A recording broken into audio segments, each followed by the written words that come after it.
Morning, morning. It is bright and early and I am ready to talk. Welcome to this new episode of Trini Trent TV where we talk about the hits, the songs, the eras, the artists, and of course the albums that we love. And one of those albums is a record that many of you have been requesting for the last few weeks. So I say, all right, Trent, it is time. What am I talking about? None other than Brandy's B7. So what we're going to do in this video is first start off by talking about my story. You know, why I was so hesitant and in many ways resistant to getting into Brandy's B7 album. Then we're going to have a deeper dive into the record. We're going to really explore how she put this album together and the significance that it holds for her career.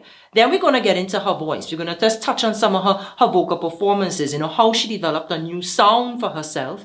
And then, of course, we're going to talk about awesome songs, aka my favorite records or tracks on the album. When I heard that Brandy was releasing a new album and she was finally ready to put out B7, I was curious, but not excited. You see, for the last 2 years, 8 years to be exact, I think that was the last time she put out an album. 2011 was 2012.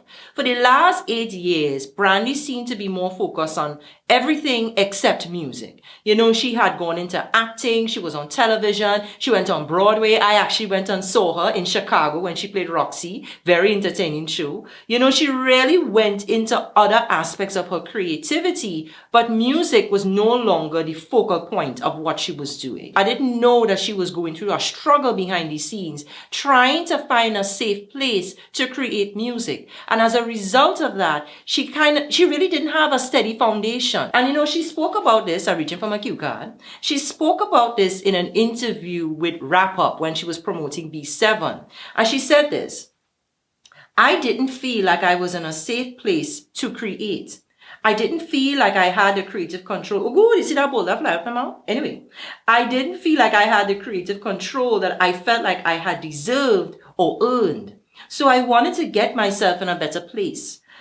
It took me a while to get the courage to move to a better label home, to partner up with the right team. Then she went on to say, I know that it's taken me a long time between projects, but I wanted to make sure that the project that I put forth sounded the right way, and it was something that I could truly be proud of. It all just added up to 8 years. So you see, Brandy was dealing with some pushback with her label. She had some friction and she needed to remove herself from that dynamic, establish a new team, establish her own way of putting out music. As a matter of fact, she launched her own label. She's an independent artist now. She has a distribution deal with E1. So she's working in a way now that that really facilitates her being creative and putting out the music that she genuinely feels passionate about. But it took her a while to get there. And that's why she shifted away from the music. But I didn't know any of this. And you see, I felt that as a listener and as a casual fan, look at the size of mosquito. Pretend I didn't see that. And as a casual fan, I felt that, okay, if she is drifting away from this and she's not really putting the focus on her music, she's not really investing in her recording career and her artistry, then why should I? And I was also very resistant because of the various false starts that Brandy had over the last 8 years. I mean, she put out Begging and Pleading. I think that was 2016, if I'm not mistaken. I know they go correct me in the comment section. But then after she put out the song, she performed it. And then she just pretended like it never happened. And then last year in 2019, she put out a song, Freedom Rings. And then after she did this big event, she rolled out the record, it disappeared. There was no follow through. And I felt like, wait, every time you keep setting me up. So then after that happened, when she came around with Baby Mama, with Chance the Rapper, which she said is the first official single from B7, I really and truly was not fully invested and excited in it because I felt like, oh, here we go again. She's going to set me up. And then when Brandy finally put out B7, the actual full album, I was so guarded and so walled up and so resistant to getting into her that cynicism spilled over into how I viewed the album. It actually made me understanding the music and understanding what she was doing on the record. It made that process very difficult for me. What I discovered, another reason I had some challenges fully getting into it, was because of how it was written. You see, Brandy, for the first time in her career, actually took the helm of writing an entire album. She was not by herself, but she was at the forefront of the writing team. She was involved in writing and producing every single track.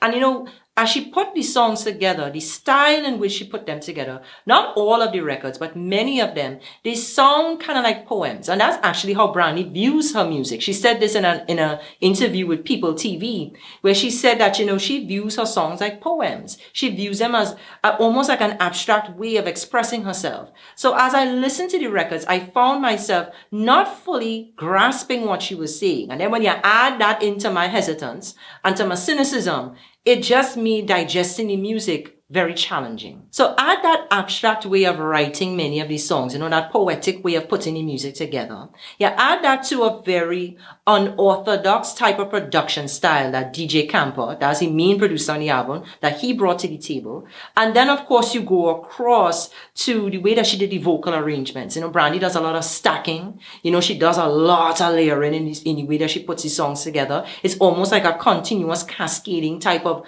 effect that she creates with her voice.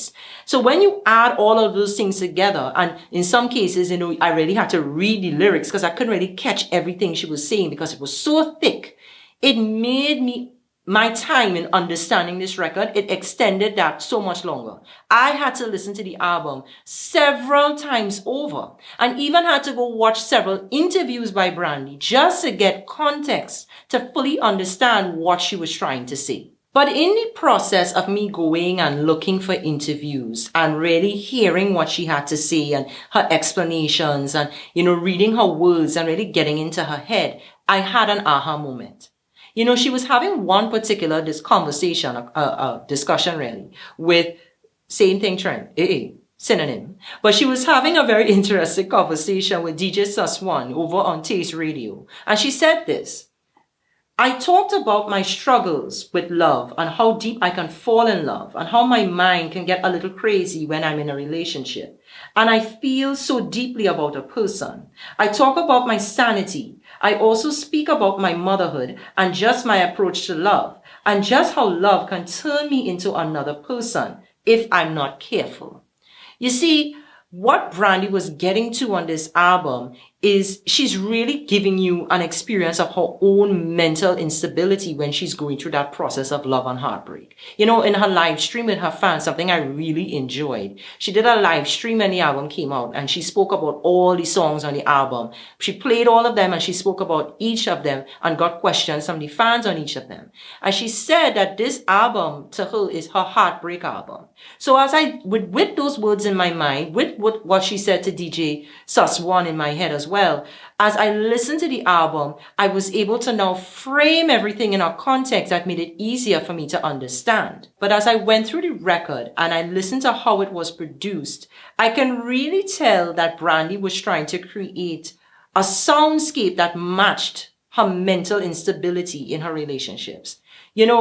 The way that she did a lot of her vocal performances, there's some tension and distortion in parts of her voice. The way she stacked the vocals and created those layers, it's almost like she was creating a passing thought. Like you ever had a dream and you can't really remember the exact words in the dream, or you can't remember the exact form of the dream, but you had it. It was like a wafting thought that passed through your mind.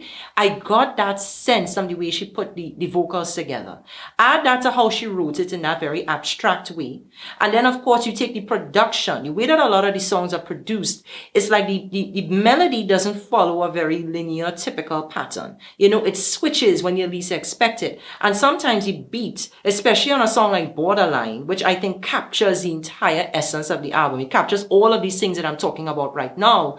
The beat is going and then it will suddenly drop off when you least expect it and then pick back up. So it will be building and then drop off and then pick back up. And to me, that kind of creates a tension. It creates this, it creates like a stuttering kind of feeling, like a thought that isn't very clear and a thought that isn't very, sound. And when it on first listen, it can really make you feel a bit uncomfortable. At least for me, I felt a bit uncomfortable and I felt like I just couldn't really get my hands on this music. I couldn't really grasp what she was trying to say and how she was putting it together. But I felt that by the time we got to to Bye Bipolar at the end, it was the first and only track where we got a very clear picture. It was more of a clear traditional type of R&B song where you actually told us what was going on. So for me, I can understand why a casual listener like myself would feel some type of confusion going through this album. I mean, if I wasn't determined to do the work, to go and listen to the interviews, to read what she had to say, to really dissect the music on a deeper level,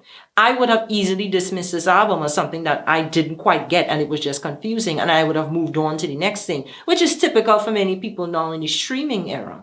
But understanding all of those things, it helps me to really appreciate the work that Brandy has done. And I also have to celebrate Brandy for taking such a big step at this stage in her career. I mean, Brandy is in her 40s now. Brandy's a mother of an 18-year-old. Brandy has been in this game now for over 25 years. But at this stage, she is still developing. She's still growing. She's still exploring new things. I mean, going into songwriting and trying to expand herself and adopt new sounds without just staying in a lane that she's accustomed to being in. And in that regard, Brandy in many ways considers B7 to be her greatest career accomplishment. You would think that after all these years, having this be her greatest accomplishment. I mean, she's won a Grammy, she's had The Boy's Mind, she's had all these great moves, but she considers this album to be her breakthrough. And she said this in an interview with Urban Bridges. She says, "I didn't think I was ever going to complete it. I went through so many different emotions about, is this good enough? And because I was doing a lot of the writing, I didn't trust it all the way. And I trashed the album so many times. I'm like, DJ, I don't like this. We have to start over. I don't think this is it." To actually complete it and to wear all of the hats that I had to wear to complete it, this is my first album that I've ever been to a mixing session. It's like I'm a brand new artist with this album. So to accomplish it being finished and then for it to come out and for people to respond to it so well, this is the biggest accomplishment so far. Now, whether it's her biggest accomplishment and people consider it to be her biggest accomplishment in their opinion, that's on them. But I really admire Brandy for stepping up and saying, listen, this is my breakthrough, and doing the work to accomplish that. And as I listened to this album, I also paid very close attention to what Brandy was doing with her voice. Brandy doesn't have the biggest voice as far as the amount of sound and volume. I mean, she's not a Jennifer Hudson. But what Brandy has is this incredible range. And she knows how to play with the different tones and textures of her voice in very interesting ways. Some things that really catch my ear and make me really appreciate how much attention she pays to detail. I mean, that little bit of distortion that she applies on Borderline. And she allows her voice to go into a rasp at just the right moment to really make you feel the emotional grit in what the song is trying to bring forth in you. And then as I listen to a song like I Am More, I like the way she plays with her high notes. You don't really think of Brandy of having a very high upper register, but she does. As Whitney Houston once told her when they were recording the Cinderella soundtrack, "Why are you way down there?"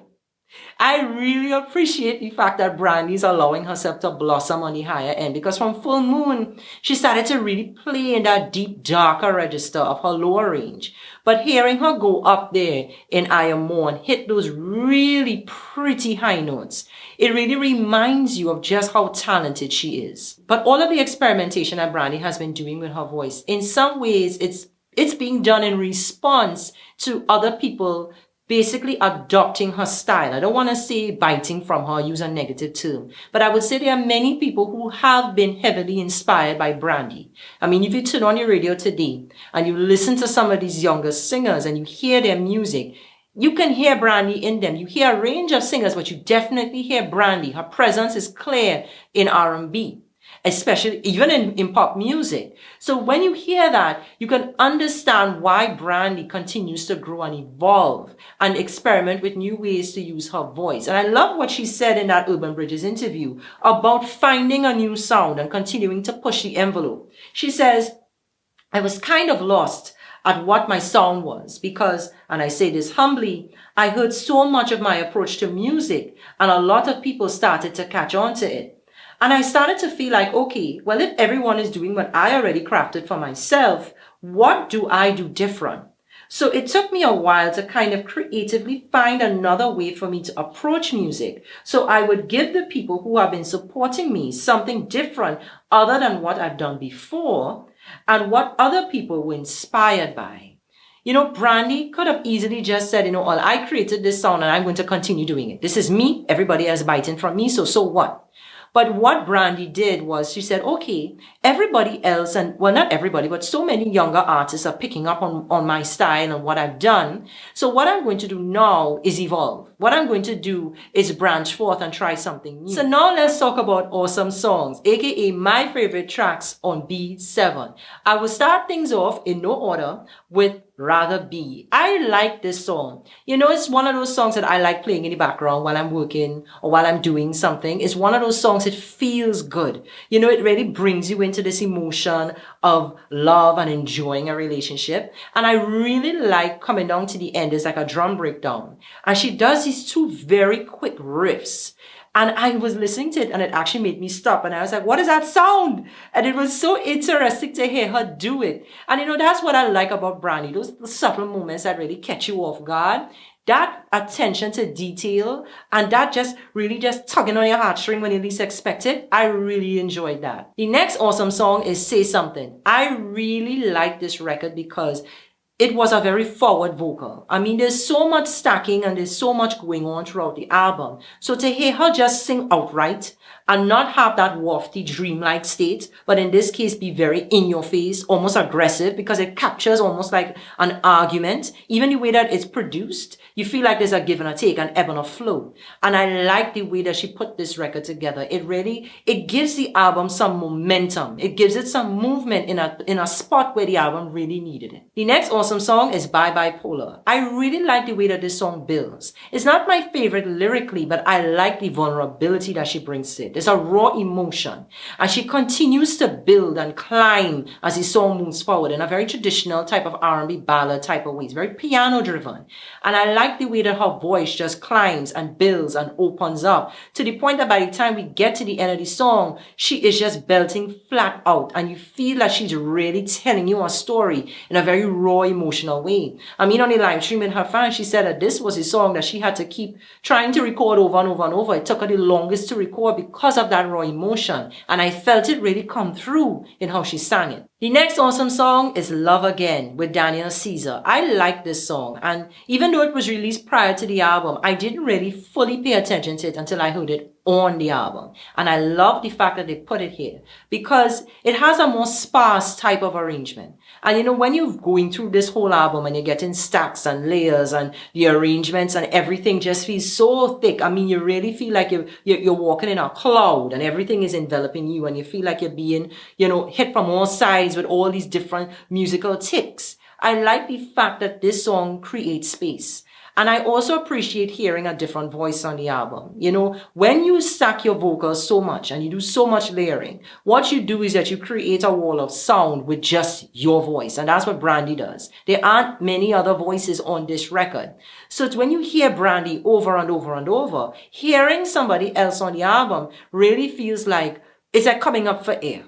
Sarah, her daughter, sings with her on high heels, but she sounds a lot like Brandy. So Daniel Caesar, he really gives us a reprieve. He gives us that moment where we can hear something different, take a breath, and then get back into the music. And the final awesome song is I Am More.